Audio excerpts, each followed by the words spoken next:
Nesse vídeo eu quero tratar a respeito de fundo imobiliário e eu vou usar como um caso prático o KNRI para nossa análise. Quero te passar aqui alguns insights, principalmente se você está começando agora a investir em fundos imobiliários. Vem comigo. Salve, salve investidor, como é que você está? E como eu disse, o tema desse vídeo vai envolver fundos imobiliários e o nosso parâmetro, a nossa referência será o KNRI 11. E aí alguém poderia me questionar aqui nos comentários. Ah, Luan, mas você está tratando de fundo imobiliário buscando o KNRI, que é um dos melhores. Aí fica fácil para eventualmente trazer benefícios dessa classe de ativo. Pois é, mas esse viés de enquadramento, eu não poderia simplesmente enquadrar fundo imobiliário pegando aquele de performance ruim e trazendo ele aqui para nossa análise. Seria o equivalente a eu pegar uma ação ruim, de desempenho ruim, por exemplo, sei lá, Braskem, e falar que a classe ação é ruim, Americanas. Então, é um viés de enquadramento. Eu estou enquadrando aonde eu quero que as pessoas se convençam. Não, eu prefiro enquadrar naquilo que é de melhor da classe. Até porque, se a gente está buscando aperfeiçoamento como investidor, a ideia é que a gente cada vez mais acerte mais ou erre menos. E para isso, o nosso viés de filtragem tem que ser mais alto. Então a ideia é a gente focar naquilo que tem de melhor, sim. Então a gente vai focar aqui no KNRI 11, que tem como gestor ou gestora a Quineia, que é uma empresa consagrada do Grupo Itaú. E antes da gente continuar, é importante ressaltar que investir em fundo imobiliário, ainda que do tipo tijolo, ou seja, um fundo imobiliário proprietário de imóveis físicos, não é o equivalente a investir simplesmente em imóveis. Por quê? Porque quando eu invisto em imóvel, eu basicamente estou especulando, daí o nome especulação imobiliária, que aquele imóvel que eu estou investindo ou construindo irá se valorizar. Eu tenho essa expectativa, eu não tenho um histórico. Eu simplesmente entendo que há uma localização que é favorável para a valorização, e o que mais importa para o imóvel é a localização, e aí eu começo a especular, vai construir tal coisa ali, vai valorizar, etc, etc. É especulação. Quando eu invisto em fundo imobiliário, eu tenho um histórico. Eu consigo avaliar o histórico do trabalho da gestão e dos imóveis que ela coloca, e eventualmente ela pode fazer uma reciclagem de portfólio. Então, no final das contas, fundo imobiliário não é simplesmente investir em imóvel, é imóvel mais gestão. São esses dois elementos principais. Pois muito bem. E antes de prosseguir aqui com a análise do KNRI, eu quero te dar um recado aqui da nossa parceira do canal, que é a EQI Investimentos, uma corretora segura do grupo BTG Pactual. Tem aqui uma área de investimentos muito tranquila de entender. E por aqui você pode investir em fundos imobiliários. Então aqui é um local recomendável para investir em fundos imobiliários aqui no país. Sendo assim, conheça aqui, abra sua conta, testa lá, vê se faz sentido. Aqui você também pode fazer aluguel de fundos imobiliários, de ações. Você tem liberdade aqui para as mais diversas ferramentas. É uma ferramenta bem completa que a gente tem aqui na EQI Investimentos, que vem recebendo diversas premiações quanto à qualidade do seu atendimento. O link está na descrição e tem QR Code na tela. Certo, vamos então ao que interessa. Por que o KNRI tem essa fama de ser um dos melhores fundos imobiliários do país? Primeiro, por ter um histórico maior de atividade. A atividade de fundos imobiliários no país é relativamente recente. A lei é da década de 90, mas a atividade em si começou a aparecer com mais clareza a partir dos anos 2000 e só se tornou algo mais conhecido, algo mais comprado pelos investidores, pessoas físicas, mais recentemente, 2016 para frente. Então quer dizer que tem um histórico. Aqui no Investidor 10 eu consigo pegar um histórico de rentabilidade no primeiro momento, eu consigo pegar 10 anos. Esse fundo existe há mais tempo ainda. E por que 10 anos já é um bom período de comparação em se tratando de fundo imobiliário? Porque diversos fundos, eles simplesmente apareceram mais recentemente, pós-pandemia, aproveitando aquele boom de investidores que foi para os fundos imobiliários em virtude de uma Selic extremamente baixa, que chegou a 2% ao ano. Sim, você está começando a investir agora? Tivemos recentemente, ali em 2020 e 2021, Selic a 2% ao ano. Tudo pode acontecer no Brasil. Mas olha só, esse aqui é o desempenho histórico do KNRI em face do IFIX, que seria o equivalente ao comparar uma ação com o Ibovespa, e o CDI, que é, claro, um indicador difícil de ser superado no Brasil. A melhor comparação aqui seria até com o CDI, tá? Mas o que a gente pode perceber aqui? Que antes da correção do mercado, recente que nós tivemos, a partir de abril, o KNRI estava vencendo com um pouco de folga o desempenho do CDI, 166%, contra 139 do IFIX contra 137, 138 do CDI. Agora, com a correção, houve quase uma igualdade, né? 140 contra 140 praticamente em tudo. Então, há aqui uma igualdade. Podemos sim reconhecer isso. Mas é sempre importante a gente lembrar que no Brasil nós temos ciclos de juros altos assim que podem durar vários anos. E aí é difícil de você simplesmente falar, ah não, fundo imobiliário, mesmo um dos melhores, é incapaz de vencer o CDI. Veja, estava vencendo, mas aí declinou em virtude de uma correção. Mas se a gente voltar no tempo, você vai notar o seguinte, que houve momentos em que o KNRI venceu com muita folga o CDI. Se você pegar então aqui até começo de 2020, venceu com muita tranquilidade. Só começou a perder de fato mais recentemente, especialmente a partir de 2024, quando a Selic foi para 14,15. Então, você fazer uma comparação com base nesses últimos anos, onde o time frame, né, a janela temporal de comparação, está absolutamente favorável para a renda fixa, não parece ser uma comparação justa. Veja, eu, na minha carteira de investimentos, tenho apenas um fundo imobiliário, uma quantidade relativamente pequena. Eu sou muito mais adepto das ações, mas eu também não posso fazer uma comparação injusta.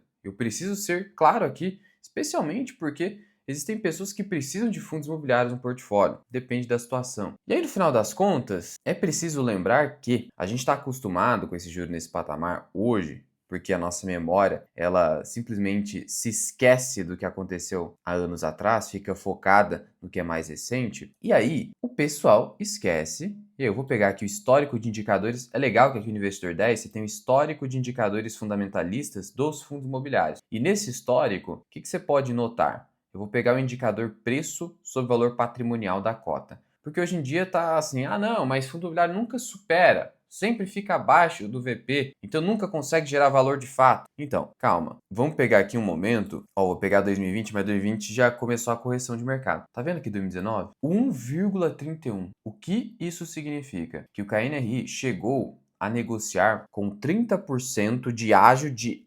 adição sobre o valor patrimonial. 1,30 a um yield de 5,55% na época. O valor patrimonial da cota foi de R$ 150. E veja, no caso do KNRI, o valor patrimonial segue crescendo. 150, 157, 159, 159, 163. Então, está havendo valorização imobiliária. Isso está aqui, está comprovado. Em termos de taxa de vacância, tinha uma vacância de 5% e hoje está em 4%. A gente vai até analisar ali alguns pontos do último relatório gerencial para você aprender a fazer isso. Então, esse aqui é um fundo que continua sólido e que chegou a 1,30.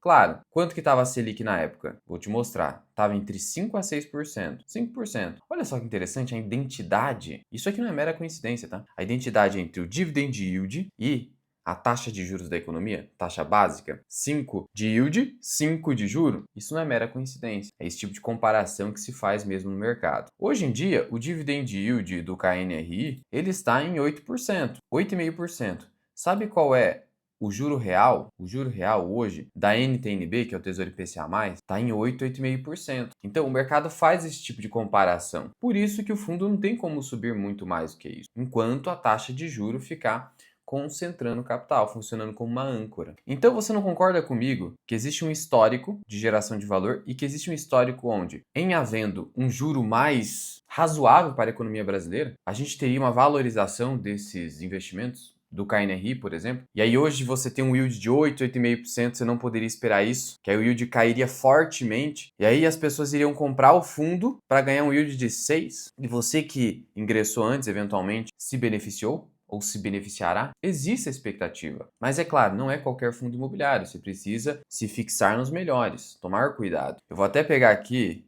qual era o valor da cota. Vou tirar a cotação ajustada, né? Vou colocar padrão, porque tem que ser assim. Olha só, o topo aqui foi a R$ 200. O KNRI bateu R$ 200.